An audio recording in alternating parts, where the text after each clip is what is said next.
ये कहानी है एक ऐसे इंसान की जिसने जीवन बचाने की शपथ ली थी, लेकिन वही इंसान भारत का सबसे खौफनाक सीरियल किलर बन गया। इनफैक्ट जब पुलिस ने इंटेरोगेशन में उससे पूछा कि तुमने कितने लोगों को मारा है, तो उसने जवाब दिया, शुरुआत में मैंने रिकॉर्ड रखा था, लेकिन 50 के बाद मैंने गिनती करना छोड़ दिया। अब मुझे खुद याद नहीं कि मेरे हाथों कितने लोग मारे गए। इस दरिंदे का नाम है देवेंद्र शर्मा, जिसे दुनिया डॉक्टर डेथ के नाम से जानती है। Welcome to SS डार्कवर्स।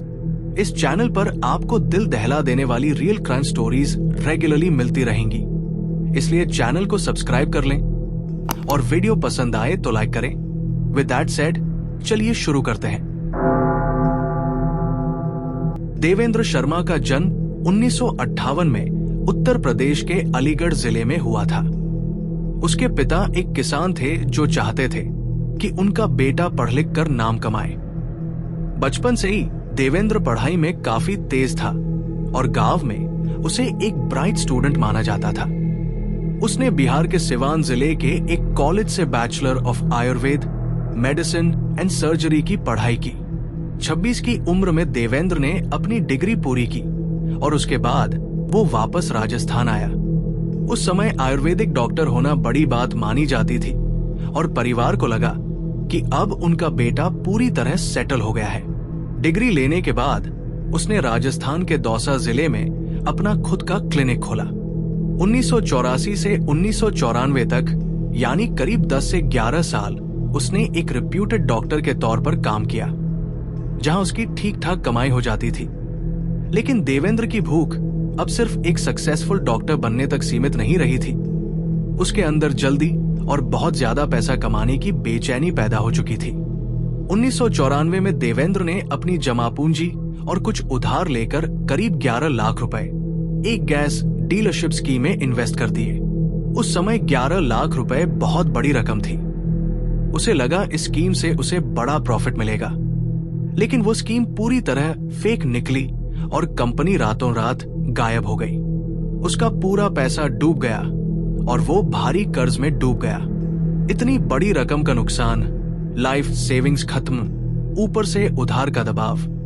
11 लाख रुपए डूबने के बाद उसके सिर पर कर्ज का पहाड़ टूट पड़ा। उसने अपनी मेडिकल डिग्री को एक तरफ रख दिया, जैसे अब इलाज नहीं बल्कि पैसा ही उसका असली मकसद बन चुका था। कर्ज और नुकसान ने उसके सोचने का तरीका बदल दिया था। उसके दिमाग में एक ही बात घूम रही थी, अगर गैस एजेंसी के नाम पर मेरे पैसे डूबे हैं, तो अब गैस के जरिए ही पैसा कमाऊंगा। इसी सोच के साथ वो राजस्थान से वापस अलीगढ़ लौटा और भारत पेट्रोलियम का नाम इस्तेमाल करके बिना किसी परमिशन के एक फेक गैस एजेंसी खड़ी कर दी। उस दौर में गैस सिलेंडरों की भारी कमी थी और देवेंद्र ने इसी कमी को अपने लिए मौका बना लिया। वो चोरी के और इलीगल गैस सिलेंडर खरीदता, फिर जरूरतमंद लोगों को ब्लैक में कई गुना दाम पर बेच देता। धीरे धीरे उसका संपर्क उन गिरोहों से हो गया जो हाईवे पर गैस के ट्रक्स लूटते थे। जल्द ही वो सिर्फ खरीदार नहीं रहा, बल्कि खुद इन लूटों का हिस्सा बन गया। सुनसान रास्तों पर ट्रक्स रोके जाते, ड्राइवर्स की हत्या कर दी जाती और सिलेंडर तुरंत ब्लैक मार्केट में बेच दिए जाते। इसके बाद ट्रक को मेरठ ले जाकर डिसमेंटल करवा दिया जाता, ताकि पीछे कोई पहचान या सबूत बाकी ही न रहे। सवाल यह था कि डेड बॉडी का क्या करें, तो उसने दिमाग लगाया। यूपी के कासगंज जिले में एक नदी बहती है जिसका नाम है हजारा नदी। इस नदी की खासियत यह थी कि इसमें बहुत सारे क्रोकोडाइल्स रहते थे। देवेंद्र शर्मा ने सोचा, अगर मैं इन डेड बॉडीज को इस नदी में डाल दूं, तो ये भूखे क्रोकोडाइल्स उन्हें खा जाएंगे और कोई सबूत भी नहीं बचेगा।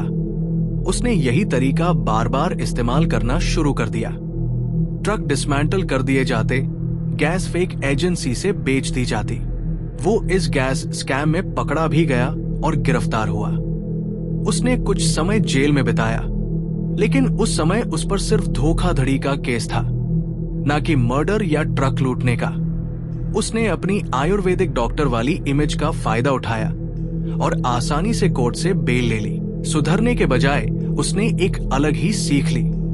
उसे समझ आ गया कि गैस जैसे फ्रॉड क्राइम्स में डॉक्यूमेंट्स, नाम और ट्रांजैक्शंस पीछे छूट जाते हैं और यही चीजें पुलिस को अपराधी तक पहुंचा देती है। बेल मिलने के बाद उसने दिमाग लगाया कि अब गैस एजेंसी नहीं, अब ऐसा काम करना है जिससे बहुत पैसा भी आए और पकड़े जाने का रिस्क भी कम रहे। उसे समझ आया कि इलीगल किडनी ट्रांसप्लांट में बायर और सेलर दोनों ही गलत काम कर रहे होते हैं, इसलिए कोई पुलिस के पास शिकायत नहीं करता। इसी दौरान उसकी मुलाकात कुछ डॉक्टर से हुई जो पहले से ये काम कर रहे थे। एक किडनी के बदले 5 से 7 लाख रुपए तक मिल जाते थे। देवेंद्र शर्मा गरीब मजदूरों को यूपी, बिहार और बंगाल से नौकरी का लालच देकर जयपुर लाता था। वहां उन्हें पैसे का लालच देकर या दबाव बनाकर उनकी एक किडनी निकलवाई जाती थी, क्योंकि मेडिकल तौर पर इंसान एक किडनी के साथ भी जिंदा रह सकता है। अकॉर्डिंग टू रिपोर्ट्स, 1998 से 2004 के बीच उसने 125 से ज्यादा इलीगल ट्रांसप्लांट करवाए। इसी दौरान उसके दिमाग में एक और प्लान आया। उसने सोचा क्यों ना फिर से हाईवे रॉबरी शुरू की जाए, लेकिन इस बार ट्रक्स नहीं बल्कि टैक्सीज को निशाना बनाया जाए, क्योंकि इतना बड़ा ट्रक लेकर डिसमेंटल कराना दोबारा पकड़े जाने का खतरा बढ़ा देता था। किडनी रैकेट चलता रहा और साथ साथ वो और उसका गैंग टाटा सुमो और एम्बेसडर जैसी टैक्सीज अलग अलग जगहों से हायर करने लगे। गैंग मेंबर्स टैक्सी में बैठते, ड्राइवर को सुनसान रास्तों पर ले जाते और वही उसकी हत्या कर देते। बॉडी को उसी हजारा नदी में फेंक दिया जाता जहां क्रोकोडाइल्स सबूत खत्म कर देते थे। फिर टैक्सी को ब्लैक मार्केट में बेचकर 20,000 से 25,000 रुपए तक कमा लेते और पैसे आपस में बांट लेते। इस तरीके से ना बॉडी मिलती थी ना कार। यही उनका मर्डर और अर्निंग मॉडल बन चुका था। जब बड़ी संख्या में टैक्सी ड्राइवर्स गायब होने लगे तो पुलिस को शक जरूर हुआ, लेकिन लाशें कभी मिली ही नहीं। इसलिए केसेस को मर्डर की जगह मिसिंग मानकर बंद कर दिया जाता था। टैक्सी दिल्ली या अलीगढ़ से बुक होती और हत्या यूपी के सुनसान रास्तों पर की जाती। जनवरी 2004 में हरियाणा पुलिस को एक टिप मिली कि गुरुग्राम सेक्टर 15 के एक घर में इलीगल किडनी ट्रांसप्लांट चल रहा है। पुलिस ने तुरंत रेड मारी और डॉक्टरों व बिचौलियों को रंगे हाथ पकड़ लिया। इसी रेड के दौरान डॉक्टर देवेंद्र शर्मा का नाम सामने आया। शुरुआत में पुलिस को लगा कि ये सिर्फ एक इलीगल डॉक्टर है जो ऑर्गन ट्रैफिकिंग में शामिल है।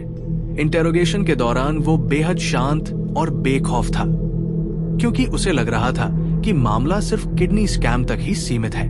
लेकिन जब पुलिस ने सख्ती बढ़ाई और उसके पुराने रिकॉर्ड्स खंगालने शुरू किए, तब उसने वो बयान दिया जिसने पूरे देश को हिला दिया। साहब, किडनी तो बस मेरा धंधा है, लेकिन मैंने इतने कत्ल किए हैं कि 50 के बाद गिनती करना छोड़ दिया।